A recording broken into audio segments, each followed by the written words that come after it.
Bienvenidos, queridos amigos, a otro programa de Conversando con Correa. Esta vez con un tema muy interesante: el arte, la cultura, su impacto en los procesos revolucionarios, en los procesos de cambio, en la búsqueda de la verdadera paz. Y tenemos como invitado a uno de los más grandes referentes de la canción hispana a nivel mundial. De hecho, junto a Joan Manuel Serrat fue nombrado el cantautor hispano más importante de la segunda mitad del siglo XX. Me refiero a mi querido amigo Silvio Rodríguez, referente de la nueva trova cubana. ¿Y quién puede imaginar el proceso cubano sin la nueva trova, sin esa canción? Bienvenido, Silvio, muchas gracias por estar aquí. Muchas gracias por invitarme. ¿Qué piensas tú de la influencia de los artistas, de los actores culturales en estos procesos de cambio, en los procesos de búsqueda de justicia, en los procesos de búsqueda de la verdadera paz? La paz algunas veces creemos que es la ausencia de guerra. La paz es sobre todo presencia, ¿no? Presencia de equidad, presencia de dignidad, presencia de oportunidades para todos, presencia de alegría, presencia de identidad. ¿Cómo ese arte, cómo esa cultura y cómo esos agentes culturales pueden contribuir a la búsqueda de esa verdadera paz, a apoyar esos procesos de cambio? Yo realmente no sé cómo, pero ocurre. Quizás eso tenga su referencia más profunda en la necesidad del ser humano de dejar testimonio. Está esa necesidad desde los primeros signos que tenemos en las cuevas, de personas que de pronto pintaron sus actividades en ese momento. ¿Qué los movió a hacer eso? Son preguntas que todavía la ciencia se hace, desde esta distancia enorme nos la hacemos. ¿Por qué? Yo creo que todo surge de ahí. Y lógicamente los procesos revolucionarios, que son siempre apasionantes y que porque revuelven la realidad, la cuestionan, hacen avanzar el mundo en diferentes direcciones, no son ajenos tampoco a la actividad artística. Ya ahora en estos días más compleja, porque está desde, no sé, la fotografía, el cine, la literatura, la poesía, la danza, la canción, etcétera, etcétera. Y en todas esas manifestaciones caben las transformaciones humanas. Y pueden ser usadas por artistas conscientes, por artistas que además de querer dejar su testimonio como seres humanos, quieren comprometidamente hacer un aporte a esa cosa apasionante que está sucediendo en su realidad. Tal vez con esa sensibilidad especial que tienen los artistas, sobre todo los artistas comprometidos, no es que encuentran un espacio mucho más natural para desarrollar su arte en todas sus expresiones, ¿no? Artes plásticas, artes vivas, la música. Y para mí la música es el mejor invento de la humanidad, ¿no? Y si Diosito me diera el privilegio de nacer de nuevo y concederme un deseo, le pediría ser buen músico, porque yo nací medio sordo de la oreja izquierda y sordo y medio de la derecha para la música, ¿no? No digas eso, pues si yo te he visto cantar a ti innumerables ocasiones. Era el único abuso de poder que cometía de vez en cuando. Y como era presidente, qué lindo que canta presidente, esa no me la creo. Yo sé que no tengo voz, no tengo ritmo. Lo único es que me sé todas las letras. Pero esa era la maldición de mis amigos en las peñas, porque era una que no se sepa Rafael y me sabía todita. Pero en todo caso, me decían... Es proverbial que tú te sabes todas las canciones del cancionero latinoamericano. Pero bueno, en todo caso, los artistas tienen una sensibilidad especial, eso es claro. Sobre todo aquellos artistas no mercantiles, ¿no? Los que desarrollan su arte por vocación, ¿no? No es una profesión, es una vocación. Entonces, no es que encuentran un espacio más natural a sus inclinaciones, no es que encuentran inspiración en estos procesos de cambio, y ese es uno de los motivos por los cuales se nota cuando existen estos procesos, cubano, chileno, a alguna distancia el ecuatoriano, que hay este desarrollo, por ejemplo en este caso que estamos hablando, el nuevo canto chileno, la nueva trova cubana. La nueva canción argentina también. Sí, con Cafrune, toda esa gente. Exactamente, Jorge Cafrune.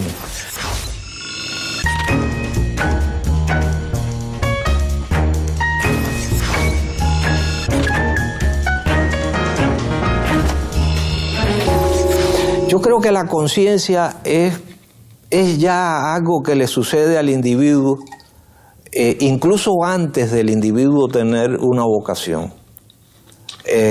Yo empecé a hacer canciones y es que no puedo hablar de la experiencia de otros, tengo que hablar de la mía, de la propia, porque yo supongo que eso ha llegado a cada persona de una manera muy particular. Entonces, a mí primero me atrajo, me sentí comprometido con lo que estaba pasando en Cuba, porque cuando yo tenía 12 años, recién cumplido, triunfó la revolución. Y fui uno de los jóvenes, de los muchos jóvenes que se vieron enrolados en todo el proceso revolucionario y en todos los combates a los que la juventud estaba destinada. Uno de ellos maravilloso y fundamental. Ha sido una de las piedras que sostiene todo lo que ha construido Cuba y que ha sido la educación. O sea, la campaña de alfabetización. Eso es maravilloso y yo me siento realmente muy contento de haber vivido esa experiencia como alfabetizador. O sea, tú fuiste militante, estuviste ahí, participaste. Sí, es una forma militante, no. Yo fui un joven que entendió a través de los velos que nos quitó la revolución y sobre todo la palabra de Fidel, que entendió lo que era nuestro país, las necesidades que habían y lo hermoso que era entregarse a trabajar por el bienestar de todos. Yo entendí eso, pero no lo entendí solo, lo entendieron todos los jóvenes de mi generación. Sí. Y por eso cuando Fidel dijo, les vamos a pedir a los estudiantes secundarios un año de su trabajo escolar para que se vayan a los campos a alfabetizar. Todos los muchachos, quizás alguno dijo que no, pero bueno, habían broncas en las casas. A mí mismo, tenía 14 años, hubo bronca en mi casa, porque mi padre quería dejarme ir, pero mi madre, que yo nunca había salido solo de mi casa, aquello fue un lío. Por suerte triunfó mi padre, ¿no? Y yo también que empujaba, porque me quería ir. En fin, toda esa aventura, ese abrirse a la realidad social, que fue la invitación que nos hizo la revolución. Este es su país, vamos a hacerlo entre todos. Sin duda, mucho antes de que mi vocación guitarrística o cancionística apareciera, influyó, determinó cuando empecé a hacer canciones. Porque ya yo era una persona con una visión y con un compromiso como persona. O sea que esa cosa del huevo y la gallina, el huevo de mi gallina fue así. ¿Y hasta dónde es necesaria esa expresión artística para acompañar los procesos de cambio? ¿Cuánta influencia tuvo en la Revolución Cubana? ¿Es posible imaginar la Revolución Cubana y los procesos de cambio, como la Unidad Popular en Chile, sin el canto nuevo chileno, sin la nueva trova cubana?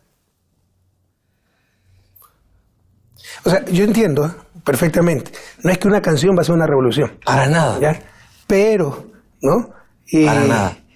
Ayuda un poquito. La revolución se siente reforzada con una buena canción, sin duda, con buenas canciones y con arte. Sobre todo eso. Sobre todo tratando de que sean buenas. Porque no es solamente tener un compromiso con lo social, también es tener un compromiso con el arte. Porque si no, no eres artista. No puedes decir que eres artista. Eso lo decía mucho Alfredo. El arte tiene que ser de calidad. Sí, tiene que ser revolucionario, pero si no es de calidad, no es arte.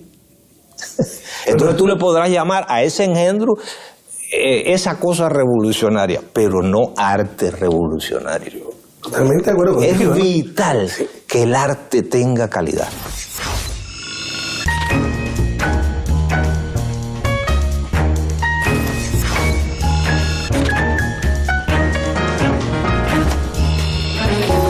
Pero bueno, ya yendo a ejemplos más concretos, también tú, bueno, te decía que siempre fuiste militante, de los 12 años cuando triunfó la revolución, te preocupaste, te ocupaste, sí, te involucraste. Me involucré, y sí, en alfabetización, en el servicio militar, ¿no? No, y en la milicia. En estos mismos días, que son días de abril, yo me hice miliciano el 15 de abril de 1961. En mi escuela, cuando atacaron las bases de aquí de La Habana, de San Antonio de los Baños, que es mi pueblo. Claro, pues tu pueblo fue bombardeado. Exactamente. En la invasión de Bahía Cochino. Exactamente, 3 días antes. Y Santiago de Cuba también, que fueron los 3 aeropuertos que atacaron. Ese mismo día que se armó la rebambaramba en mi escuela, yo estaba en 2º año de secundaria básica, y ahí nos organizamos entre 2 o 3. Yo estaba contando en estos días en mi blog que aquello fue tan increíble, porque enseguida llegó alguien con un Mauser y nos dijeron, pusieron unos sacos de arena delante de la escuela y dijeron, ustedes tienen que cuidar la escuela, la tarea de ustedes es cuidar la escuela. Imagínate. Entonces nos sentamos ahí con el Mauser aquel. Con 14 años, ¿no? Sí. Increíble. Y nos sentamos con aquel Mauser. Me acuerdo que mi primera guardia la hice porque el muchachito que estaba sentado con el Mauser, llegó el padre a ver qué era lo que estaba pasando, que el muchacho no regresaba a la casa, y cuando lo vio con el fusil aquel, lo agarró por la oreja, puso el fusil arriba y se lo llevó para la casa. Así eran las cosas. Y sabía disparar. Sabía disparar. ¿Y quién es usted, culicagao, para estar con un fusil en la que? Y entonces era así. Así nos hicimos hombres de un día para otro. Aquella cosa que digo en una canción, del niño que se arranca los juegos de un tirón. Eso fue lo que nos pasó a nosotros. La realidad nos obligó a dar un salto para el que muchos todavía no estábamos preparados, pero que bueno, tuvimos que empinarnos y ponernos a la altura. Presidente, estaba conversando eso, de tu militancia, de tu involucramiento, y luego te embarcas en el Playa Girón, de tu espíritu aventurero. Sí, ahí lo de Playa Girón es la cosa del isleño. El isleño siempre tiene la interrogación de qué es lo que hay más allá. Y eso coincide con que en Cuba, por razones de desarrollo económico, se crea la flota cubana de pesca. Que nosotros, un país rodeado de mar, pero no teníamos una flota de pesca organizada, porque eso no se veía así.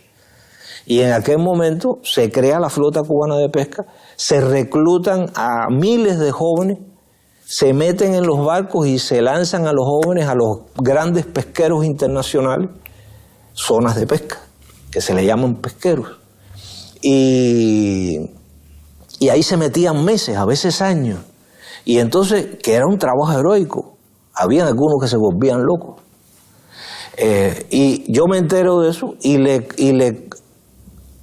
digo a un amigo, ¿por qué no me ayudas a montarme en un barco de eso? Y yo voy y le canto a la gente allí. Y bueno, eso se dio y maté 2 pájaros de un tiro.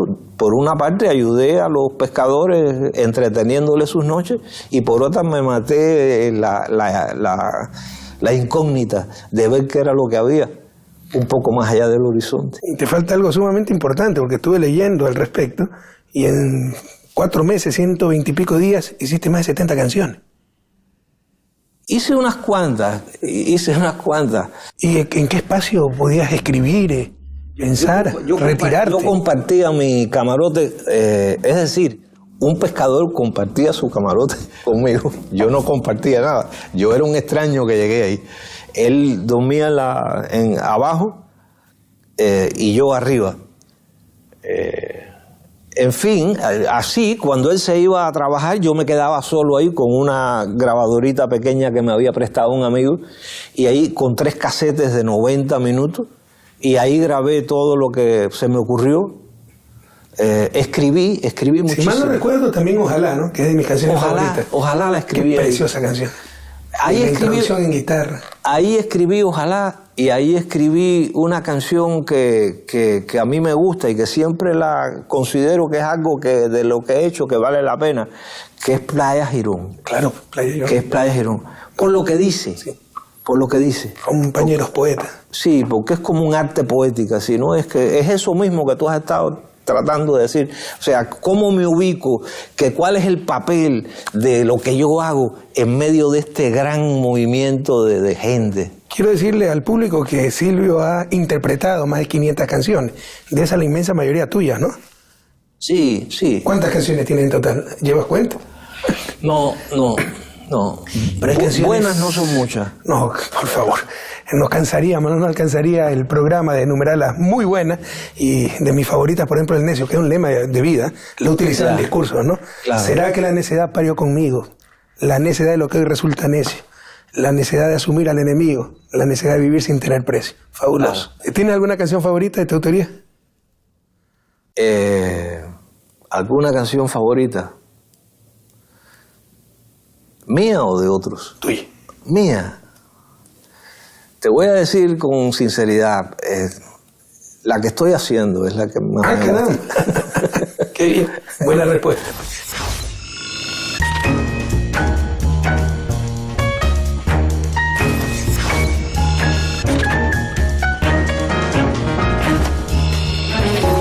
Tú ya alguna vez me lo explicaste en alguna conversación que tuvimos, pero para que el público sepa, ¿no? Las leyendas urbanas. Que unicornio lo escribiste porque tenías un blue jean, un pantalón jean de marca, unicornio azul, que lo habías puesto a secar, se te lo robaron y por eso escribiste mi unicornio azul. Eso ayer se me perdió. En realidad. Es un mito urbano. En realidad, eso lo dijeron de la canción y me lo han repetido tantas veces que yo acabé asumiéndolo. Exactamente, como hay gente que me dicen que me conocen de la prisión, por ejemplo, y que vienen convencidos, no, estuvimos juntos en tal lado, y cuando yo digo, yo nunca estuve preso, me dicen, no, yo te entiendo. Entonces ya cuando alguien viene pero aclaremos, es falsa esa leyenda urbana, ¿no? No la escribió porque se le robaron un pantalón de marca unicornio azul. No la escribí por eso. Y lo otro, pero mira, es la táctica mediática. En la repetición creen que está la demostración, entonces repiten, no te tomas la molestia ni de mentir por lo del unicornio. Y que yo te conocí en la cárcel. Créeme, ¿cómo uno enfrenta esas cosas, no? Esa fase. Sí, es increíble. Yo una vez escuchaba en radio, autoridades políticas, concejales, etc. No, la casa del $1.000.000 que tiene en el Valle Correa. Pero si yo estuve ahí, yo lo visité. Claro. Que lo presente, por favor. Es increíble cómo eso ocurre. Y mira, es imposible dejar de aprovechar la oportunidad, Silvio, de hablar con alguien como tú, un personaje artístico histórico, tan comprometido, de una inmensa sencillez, porque tú has contribuido mucho a estos procesos de cambio y has inspirado generaciones enteras. Esto ha sido vital para los procesos de cambio, las luchas en nuestra América. Y yo creo que es muy importante el arte, la música. Te inspira, te convoca, te impulsa, ¿no? Pero bueno, es ineludible hablar contigo de la situación de Cuba. El nuevo presidente, ese otro querido amigo, Miguel Díaz Canel, pero ya de mi generación, nació después de la revolución. ¿Eh? Sin duda, sí. ¿Qué perspectivas ves? ¿Qué cambios? Yo veo este cambio con esperanza. ¿Qué ocurrirán? Yo lo veo con esperanza. Hace poco, hablando también en una entrevista, yo dije que todos los históricos, sí, sin duda, tienen la responsabilidad de haber echado a andar la revolución, pero son personas que le han dedicado toda su vida a esto y que son personas que también tienen derecho a descansar y que ese relevo desde hace tiempo yo siento que era necesario y me parece muy bien que se haya preparado y me parece muy bien que se haya planificado todo lo que se haya planificado, pero que tenía que ocurrir y es bueno para Cuba, es bueno para la revolución. Y cuán bueno, eso lo dirá el tiempo, porque tampoco soy adivino, pero lo veo todo con esperanza. Me parece bueno, lo apruebo, lo aplaudo. Maravilloso. Creo que todos no podemos hablar de aprobar si algo es Cuba es soberana, pero lo aplaudimos, ¿no? Y enhorabuena y mucha suerte a Miguel.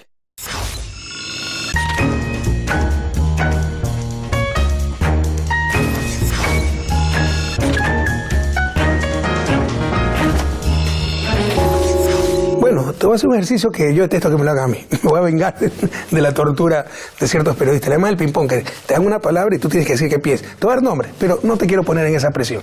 Con calma. Dime. Una palabra, entonces de repente te ponen el opositor que te acaba de insultar, etcétera, y se te sale en ese momento del alma algo negativo. Y ese es el titular. No, acá vamos a hablar de cosas positivas, de personajes históricos que conociste, que conocí, y con toda flexibilidad, ¿no? Tu opinión, tu visión de ellos. Un Fidel. Padre. Fidel es el padre. Puedes playarte, no tienes que definirle una palabra. Padre. Fidel. Imagínate la suerte que he tenido de nacer como canta Alberto Cortés, que pude conocer a Fidel, ¿no? Y hablar varias horas con él en varias ocasiones. Raúl. Hermano. Raúl, qué bueno que es Raúl. Es que es impresionante la imagen, cómo quieren distorsionarla muchas veces, ¿no? Raúl, qué tipo más afable, Raúl tiene más comprensivo, cosas que yo admiro mucho. Más comprensivo, perdón. Su capacidad autocrítica Sí. es tremenda y nos da una lección a todos constantemente. Lo que algunos no la quieren oír, algunos la soslayan. Personajes continentales, Pepe Mujica. Ese es una persona entrañable, ese es un hermano. Es un filósofo. Un filósofo. Hugo Chávez. Era un iluminado, Chávez. Era un hombre inspirado. O sea, la visión estratégica de Chávez era impresionante. Y su visión geopolítica, increíble. Él anticipaba los acontecimientos como Fidel. Increíble. Lula da Silva. Es tremendo lo que le están haciendo a Lula. De lo único que es culpable Lula es de haber sacado de la miseria a millones 38 millones de brasileños. de brasileños. Pero aquí te voy a decir algo duro. ¿Dónde están defendiendo a Lula? ¿Dónde estuvieron para defender a Es Dilma? terrible. El problema es que evidentemente no solo basta con sacar de la miseria a la gente, hay que explicarles por qué. Hay que crearles conciencia de lo que se está haciendo por ellos y por qué, y de lo necesario de que ellos se comprometan con las ideas. Sí. Si no ocurre esto. Pero es difícil muchas veces, ¿no? No, yo sé que es difícil. Nos piden que seamos políticos, líderes espirituales, que cambiemos la naturaleza humana. A veces no se puede, ¿no? Y el proceso cubano fue un proceso, aquí la gente tiene una conciencia política impresionante, pero fue un proceso muy peculiar. Y claro, fue durísimo. Y unas decenas, un puñado de locos que enfrentaron todo un ejército, ¿no? No, y una persona que durante décadas se paraba casi todos los días delante del pueblo a explicar las cosas. Pero la burguesía dejó Cuba y aprendieron la lección. Y dejaron Cuba, me contaba Fidel. Sí, la dejaron porque pensaban que se caían los dejaron hasta la ropa en los armarios, creyendo que esto era una cuestión de meses y iban a regresar, ¿no? Por ejemplo, en el laguito. Pero aprendieron la lección. Ahora se quedan y tratan de destrozar desde adentro con sus medios de comunicación. Sí. Y son mucho más mortíferos, ¿no? Entonces es duro decirle a la gente, bueno, el caso de Venezuela, el caso de Ecuador. Ustedes salieron de la pobreza. Y como les acusan de reprimir a los medios. Además, es impresionante la doble moral, el doble estándar y la psicología proyectiva, ¿no? Te acusaban de lo que ellos practican.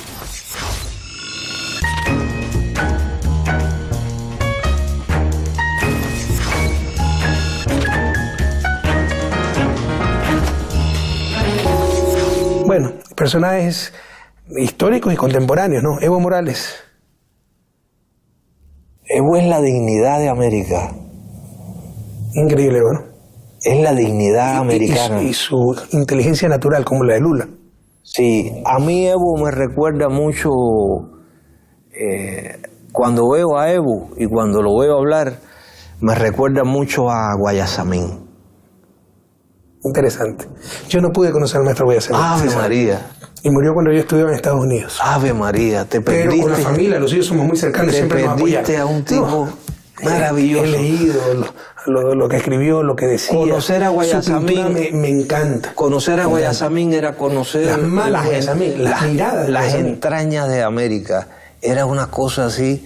Estaba muy conectado con lo telúrico americano. Y a mí me parece que a Evo le pasa lo mismo.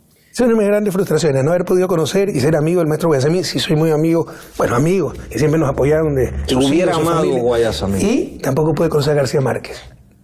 Había un mutuo respeto, admiración, pero nunca nos pudimos encontrar. ¿Qué cosa? No lo pude encontrar. ¿Qué cosa? No lo pude conocer. Bueno, un último personaje de ese histórico, José Martí. José Martí. José Martí. Entiendo mucho a Martí a través de algo que dijo José Lezama Lima, de él. Ese misterio que nos acompaña. Porque como una persona que apenas vivió en Cuba pudo estar tan poseído del espíritu de Cuba durante toda su vida, al punto que llegó a convertirse en el símbolo más grande de Cuba. Es extraordinario, ¿no? Es un testimonio, ¿no? Como el Che. Y te iba a preguntar del Che, aunque dije que era el último personaje histórico sobre el cual te preguntaba José Martí, porque el primero en las ideas, el primero en el trabajo y el primero en el frente de batalla, poniendo el pecho a las balas. Qué cosa. Por cierto, yo siempre te tuve mucho aprecio, Rafael, pero cuando te secuestraron, la actitud tan recta, tan viril que tuviste, realmente, no a mí solo, te nos creciste mucho, a todos.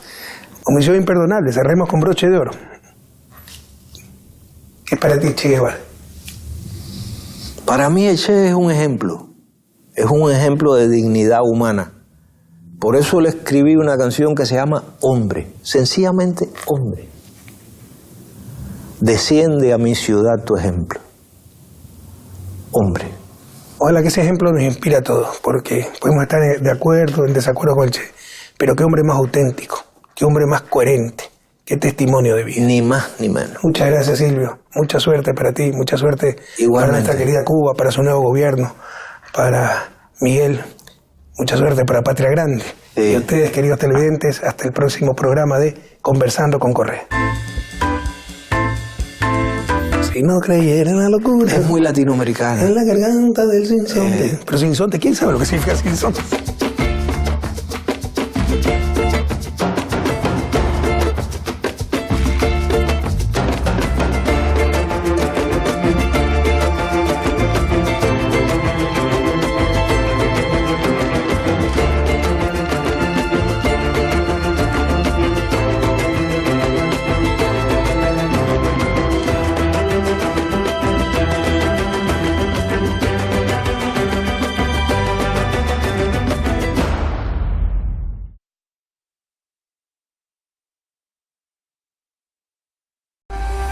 Una nueva guerra económica global se libra en el ámbito de la educación.